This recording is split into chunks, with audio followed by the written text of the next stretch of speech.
Horrid Henry by Francesca Simon. Read by Miranda Richardson.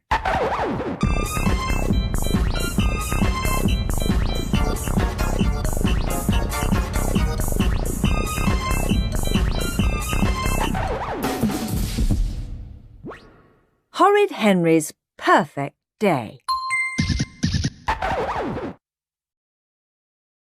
Henry was horrid. Everyone said so, even his mother. Henry threw food, Henry snatched, Henry pushed and shoved and pinched. Even his Teddy avoided him when possible. His parents despaired. "What are we going to do about that horrid boy?" sighed Mum. "How did two people as nice as us have such a horrid child?" sighed Dad. When Horrid Henry's parents took Henry to school, they walked behind him and pretended he was not theirs.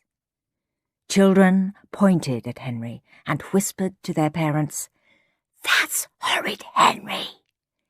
He's the boy who threw my jacket in the mud. He's the boy who squashed Billy's beetle. He's the boy who—" Fill in whatever terrible deed you like. Horrid Henry was sure to have done it. Horrid Henry had a younger brother. His name was Perfect Peter. Perfect Peter always said please and thank you. Perfect Peter loved vegetables.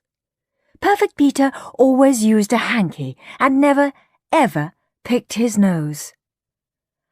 "Why can't you be perfect like Peter?" said Henry's mum every day. As usual, Henry pretended not to hear. He continued melting Peter's crayons on the radiator. But Horrid Henry started to think. "What if I were perfect?" thought Henry. "I wonder what would happen."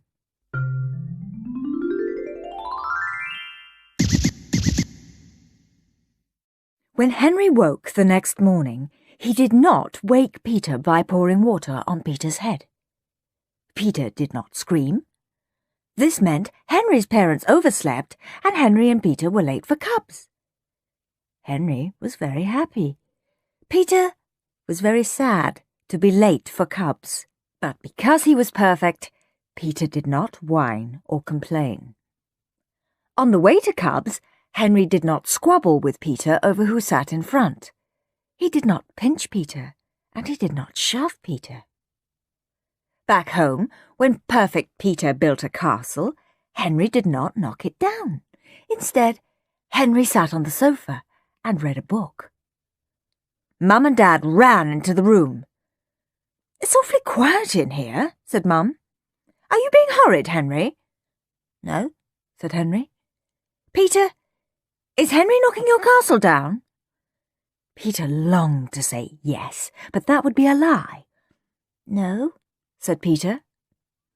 He wondered why Henry was behaving so strangely. "What are you doing, Henry?" said Dad.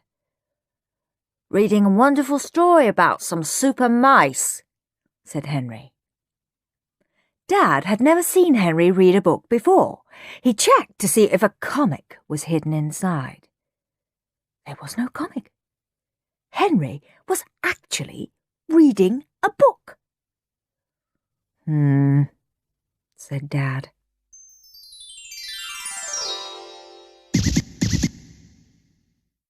It was almost time for dinner. Henry was hungry and went into the kitchen where Dad was cooking. But instead of shouting, "I'm starving, where's my food?" Henry said, "Dad, you look tired. Can I help get supper ready?" "Don't be horrid, Henry," said Dad, pouring peas into boiling water. Then he stopped. "What did you say, Henry?" asked Dad. "Can I help, Dad?" said Perfect Peter. I asked if you needed any help, said Henry. I asked first, said Peter. Henry will just make a mess, said Dad. Peter, would you peel the carrots while I sit down for a moment? Of course, said Perfect Peter. Peter washed his spotless hands. Peter put on his spotless apron. Peter rolled up his spotless sleeves. Peter waited for Henry to snatch the peeler. But Henry laid the table instead. Mum came into the kitchen. Smells good, she said. Thank you, darling Peter, for laying the table. What a good boy you are. Peter did not say anything. I laid the table, Mum, said Henry. Mum stared at him. You? Said Mum. Me, said Henry. Why? Said Mum. Henry smiled. To be helpful, he said. You've done something horrid, haven't you, Henry? Said Dad. No, said Henry. He tried to look sweet. I'll lay the table tomorrow, said Perfect Peter. Thank you, Angel, said Mum. Dinner is ready, said Dad. The family sat down at the table. Dinner was spaghetti and meatballs with peas and carrots. Henry ate his dinner with his knife and fork and spoon. He did not throw peas at Peter, and he did not slurp. He did not chew with his mouth open, and he did not slouch. Sit properly, Henry, said Dad. I am sitting properly, said Henry. Dad looked up from his plate. He looked surprised. So you are, he said. Perfect Peter could not eat. Why wasn't Henry throwing peas at him? Peter's hand reached slowly for a pea.